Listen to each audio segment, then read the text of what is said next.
एक मोर की विष्णु भक्ति। नमस्कार दोस्तों, हमारे चैनल धर्म कथा में आप सबका बहुत बहुत स्वागत है। कनकपुर गांव में भगवान विष्णु का एक मंदिर था। उस मंदिर के आगे एक सुंदर व काफी बड़ा बाग था। वहीं एक छोटी सी कुटिया में बाग का माली जीतो अपनी पत्नी रामा के साथ रहता था। जीतो सारे दिन बाग की देखभाल करता, पेड़ों को पानी देता था। रामा घर काम करती थी। घर का काम समाप्त होने के बाद वह अपनी कुटिया में तो कभी मंदिर में जाकर भगवान विष्णु के भजन गाया करती थी।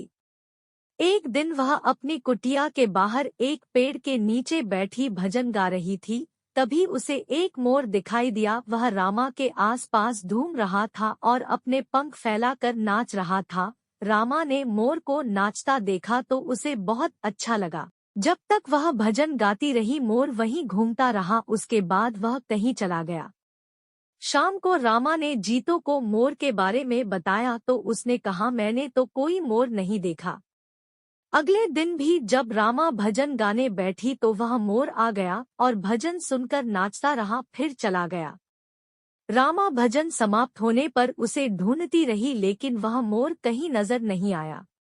अगले दिन रामा मंदिर गई और मंदिर के पुजारी से मोर के बारे में पूछा। पुजारी ने कहा, बेटी मैंने तो कोई मोर नहीं देखा, हो सकता है पास के जंगल से आया हो।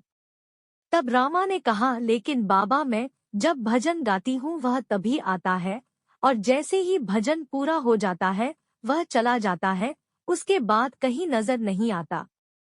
तब पुजारी बाबा ने कहा, बेटी वह को साधु या संत होगा जिसका जन्म मोर के रूप में हुआ है।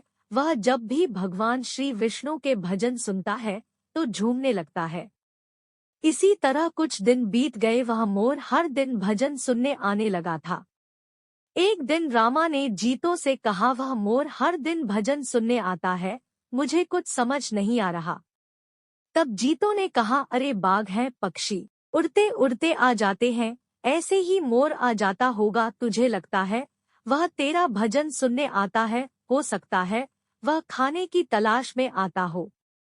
अगले दिन जब वह मोर आया तो रामा ने बीच में ही भजन गाना बंद कर दिया और मोर के सामने जाकर बैठ गई। उसे देखकर मोर जाने लगा। तब रामा ने कहा, हे पक्षीराज मयूर, तुम साधारण मयूर नहीं हो, मैं तुम्हारे बारे में जानना चाहती हूँ, तुम कौन हो।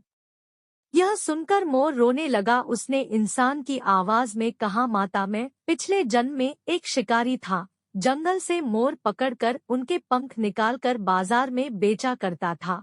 एक बार जंगल में मैंने एक मोर पकड़ा, उसके पंख निकालने के कारण वह घायल हो गया और मरने लगा। तब उसने मुझसे कहा, हे दुष्ट शिकारी, तूने धन के लालच में न जाने कितने मोरों को मारा होगा। हमारे पंख निकालने के कारण जो कष्ट हमें होता है वह तू कभी नहीं समझ सकता, इसलिए मैं तुझे श्राप देता हूँ कि अगले जन्म में तू मोर बने और तुझे भी इसी प्रकार कष्ट हो।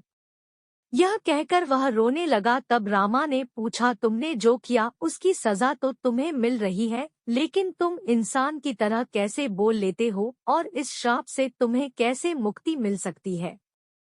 तब उस मोर ने कहा, आज जब कोई मेरे पंख निकालता है तो मुझे बहुत दर्द होता है, लेकिन इन कष्टों को सहते हुए जब से मेरा जन्म हुआ है मैंने श्री हरिविष्णु नाम का जाप शुरू कर दिया। इस जाप के कारण मेरे कष्ट कम हो गए। आपको भजन गाता देखकर मेरा मन नाचने को बेचैन हो जाता है। भगवान श्री हरि विष्णु की मुझ पर बहुत कृपा है, मैं कभी भी अपना रूप बदल सकता हूँ। यह कहकर वह सुंदर लड़के के रूप में प्रकट हो जाता है। उसे देखकर रामा बहुत खुश होती है और पूछती है, किंतु तुम किसी और को क्यों नहीं दिखाई देते।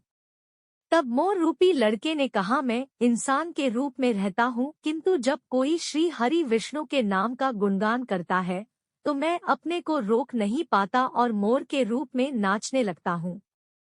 रामा ने आगे पूछा, तुम्हें इस श्राप से कैसे मुक्ति मिल सकती है, क्या मैं तुम्हारी कोई मदद कर सकती हूँ। तब मोर ने कहा, माता यह बहुत कठिन है। यदि आप अपने पति के साथ 1 सप्ताह तक बिना अन्न जल ग्रहण किए यज्ञ का अनुष्ठान करें और मुझे पुत्र के रूप में पाने की कामना करे तो भगवान विष्णु की कृपा से मुझे मोर के जन्म से मुक्ति मिल जाएगी और मैं आपको पुत्र के रूप में प्राप्त हो जाऊंगा। रामा ने शाम को यह बात जीतो को बताई। जीतो ने मंदिर के पुजारी से बात की और यज्ञ का अनुष्ठान किया। 7 दिन लगातार यज्ञ चलता रहा। 7वें दिन यज्ञ की अंतिम आहुति के साथ मोर ने अपने प्राण त्याग दिए और 9 महीने बाद रामा के गर्भ से एक तेजस्वी बालक के रूप में जन्म लिया।